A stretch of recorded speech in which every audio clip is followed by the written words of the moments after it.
আমার স্ট্রিটের কাছে কেশবচন্দ্র সেন স্ট্রিটে ম্যানহোলে এক ব্যক্তির পচা গলা দেহ উদ্ধার। ইতিমধ্যেই কলকাতা পুলিশের আধিকারিকরা তারা ঘটনাস্থলে পৌঁছে গিয়েছেন। সরাসরি আমাদের প্রতিনিধি ময়ূখ ঠাকুর চক্রবর্তী আমাদের সঙ্গে রয়েছেন। ময়ূখ, পুলিশ সূত্রে এখনো পর্যন্ত কি জানতে পারছো? দেখো, এই মুহূর্তে আমরা আমার স্ট্রিটের কেশবচন্দ্র সেন স্ট্রিট তার সামনের একটা রাস্তায় রয়েছি। কলকাতা পুলিশের তরফ থেকে এরকম ডু নট ক্রস রিবন সেগুলো লাগিয়ে দেওয়া হয়েছে। এর সামনেই ম্যানহোল আছে। ম্যানহোলের ভেতরে যে জায়গা, সেখান থেকেই 30 থেকে 35 বছর বয়স একজনের দেহ উদ্ধারের ঘটনা ঘটে। পুলিশের তরফ থেকে যেটা বলা হচ্ছে যে দুর্গন্ধ বেরোচ্ছিল, সেই দুর্গন্ধ সেটা নজরে আসার পরই পুলিশ আধিকারিকরা সেখানে আসেন। কলকাতা কর্পোরেশনের যারা কর্মী তাদেরকে দিয়ে এই ম্যানহোল খোলানোর প্রক্রিয়া শুরু হয় এবং সেটা খোলার পরে যেটা দেখা যায় যে একটা ডিকম্পোজড দেহ তার ভেতরে রয়েছে, যার আনুমানিক বয়স 30 থেকে 35-এর কাছাকাছি। এখনো পর্যন্ত যে ব্যক্তির দেহ ম্যানহোলের ভেতর থেকে রিকভারি হয়েছে তাকে পুলিশ আধিকারিকরা আইডেন্টিফাই করতে পারেননি। এটা খুনের ঘটনা নাকি কোনো দুর্ঘটনাজনিত কারণ সেটাও এখনো পর্যন্ত স্পষ্ট নয়। তদন্তকারী আধিকারিকদের বক্তব্য, ইতিমধ্যেই লালবাজারের হোমিসাইড শাখা এবং সায়েন্টিফিক উইংয়ের যারা গোয়েন্দা তারা এসেছেন। দেহ পোস্টমর্টমের জন্য কলকাতা মেডিকেল কলেজ মর্গে পাঠানো হয়েছে এবং মেডিকেল কলেজ মর্গে আজ বিকেলে পোস্টমর্টমের প্রাইমারি ওপিনিয়ন সেটা হাতে আসার পরই মৃত্যুর কারণ কি সেটা পুরোপুরি স্পষ্ট হবে। এই মুহূর্তে আমি ছবিটা একবার দেখাবো। আমি দিব্যেন্দু সিংহ আমাদের ক্যামেরা পার্সনকে দেখানোর জন্য বলবো। আমার স্ট্রিট থানার যারা সিনিয়র অফিসার তারা এসেছেন। একটা ম্যানহোলের মধ্যে কি করে এক ব্যক্তির দেহ এলো, যুবকের দেহ, সেটা নিয়ে কিন্তু একটা চাঞ্চল্য ছড়িয়ে পড়েছে। পুলিশের তরফ থেকে যেটা বলা হচ্ছে যে এই রাস্তায় বর্ষায় মাঝে মধ্যে জল জমে থাকে, ফলত দুর্ঘটনাজনিত কারণ একটা হতে পারে। আবার যে রাস্তায় গোটা ঘটনা ঘটেছে সেখানে বাইরের লোকেদের মুভমেন্ট হওয়ার কথা নয়, ফলত যেখানে বাইরের লোকেদের ঢোকারই কথা নয় সেখানে ওই ব্যক্তি ঢুকলেন কি করে, এই গোটা বিষয়গুলো নিয়েও কিন্তু প্রশ্ন উঠছে। কাজেই এখনো পর্যন্ত তদন্তকারী আধিকারিকরা যেটা বলছেন যে দেহ আইডেন্টিফাই হয়ে গেলেই কিভাবে মৃত্যু হলো সেটা বোঝা সম্ভব হবে। এই মুহূর্তে কলকাতা পুলিশের dog squad, homicide, scientific wing, Kolkata গোয়েন্দা পুলিশের প্রত্যেকটা শাখা যারা এই ধরনের দেহ উদ্ধার হলে, সেন্সেশন হলে তদন্ত করেন, তাদের যারা আধিকারিক তারা ইতিমধ্যেই এসেছেন।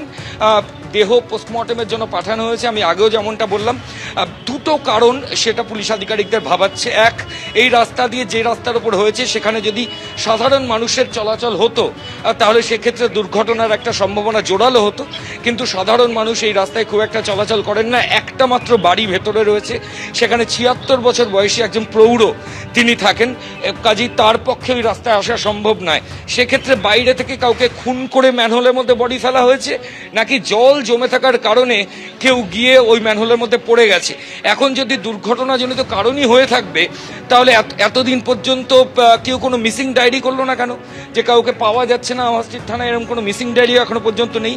ফলত গোটা ঘটনা ঘিরে যথেষ্ট রহস্য দানা বেঁধেছে। এই মুহূর্তে পুলিশের সিনিয়র অফিসাররা রয়েছেন, সবাই রয়েছেন, তাকিয়ে রয়েছেন আজ বিকেলে কলকাতা মেডিকেল কলেজ মর্গে পোস্টমর্টম হবে, কারণ দেহ পুরোপুরি ডিকম্পোজড। পোস্টমর্টমের পরই পুরো ছবি স্পষ্ট হবে। ময়ূখ, ধন্যবাদ।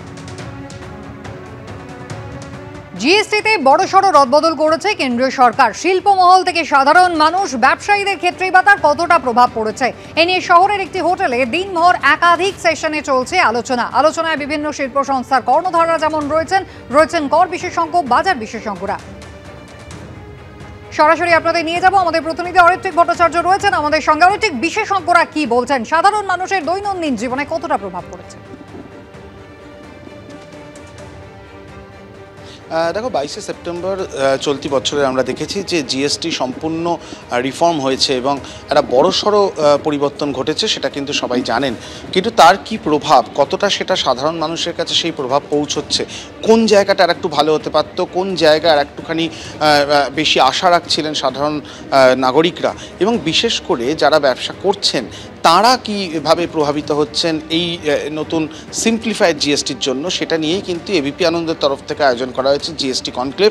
এই মুহূর্তে একটি ব্রেক রয়েছে, তুমি দেখতেই পাচ্ছ যে এই যে মঞ্চ, এই মঞ্চেই কিন্তু একাধিক সেশন আজকে রয়েছে। একটি সেশন ইতিমধ্যেই হয়ে গিয়েছে এবং তারপরে আরও দুটি সেশন রয়েছে। মূল যে বিষয়গুলো উঠে আসছে যে কোন জিনিসের ট্যাক্স কমলো এবং সেটা কতটা লাভের জায়গায় পৌঁছলো, বিভিন্ন জায়গা থেকে উঠে আসছে এই যে ওষুধের, জীবনদায়ী ওষুধের যে অনেক দিনের দাবি সেই কমে আসা, এবং যারা এখানে অংশ নিচ্ছেন তারা প্রত্যেক প্রত্যেকে অত্যন্ত পরিচিত ব্যক্তি এবং বিশেষ করে বিভিন্ন ইন্ডাস্ট্রির প্রতিনিধিত্ব করছেন তারা। কেউ অলংকার ইন্ডাস্ট্রি থেকে এসছেন, কেউ হয়তো এফএমসিজি গুডস তারা সেইখান থেকে এসছেন, ব্যাংকিং সেক্টর থেকে মানুষজন এসছেন এবং অবশ্যই বাকি বিষয়গুলোকে আরও সরলীকরণ করে বোঝানোর জন্য অর্থনীতিবিদ রয়েছেন, তার সঙ্গে রয়েছেন হচ্ছে ট্যাক্স বিশেষজ্ঞরা রয়েছেন, তার সঙ্গে মার্কেট বিশেষজ্ঞরা রয়েছেন।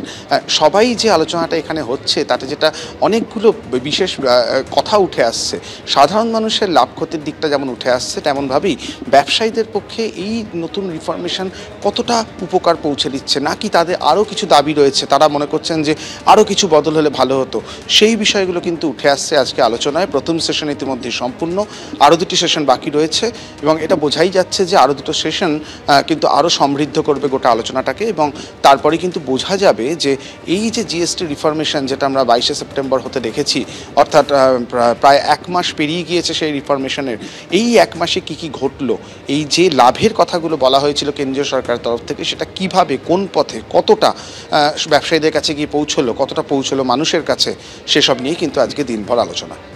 একেবারে অরিত্রিক, দিনভর আজকে আলোচনা হচ্ছে, বাজার বিশেষজ্ঞরা রয়েছেন, কর বিশেষজ্ঞরা রয়েছেন। খুব উল্লেখযোগ্যভাবে আমরা জানি যে জিএসটিতে একটা বড়সড় রিফর্ম হয়েছে এবং সেক্ষেত্রে 175টি জিনিসের ওপর থেকে যেমন জিএসটি প্রত্যাহার করা হয়েছে, খুব উল্লেখযোগ্যভাবে লাইফ ইন্স্যুরেন্সের ক্ষেত্রে এবং মেডিক্লেমের ক্ষেত্রে, হেলথ ইন্স্যুরেন্সের ক্ষেত্রেও কিন্তু জিএসটি কমানো হয়েছে। সেক্ষেত্রে সাধারণ মানুষের মধ্যে উৎসাহ কতটা বেড়েছে, সাধারণ মানুষ কি ভাবনা চিন্তা করছেন, আলোচনায় উঠে আসছে। একেবারেই তাই, এবং শুধুমাত্র তাই নয়, হেলথ সেক্টর থেকে লোকজন রয়েছেন যারা এই বিষয়টাকে এই 1 মাস তাদের অবজারভেশন বলছেন, আরও কীভাবে সেটা সিম্পলিফাইড করা যেতে পারে সেই পরামর্শ দিচ্ছেন এবং অবশ্যই যারা কর বিশেষজ্ঞরা রয়েছেন, বাজার বিশেষজ্ঞ রয়েছেন, ইকোনমিস্টরা রয়েছেন, তারাও এই দিকগুলো বিশ্লেষণ করে দেখছেন। মূল বিষয়টা যেহেতু সাধারণ মানুষের কথা ভেবে তারা এই 1 মাসে কতটা লাভবান হলেন এবং ভবিষ্যতে কতটা লাভবান হতে পারেন, সব কিছু উঠে আসছে আজকে আলোচনায়। অরিত্রিক, ধন্যবাদ।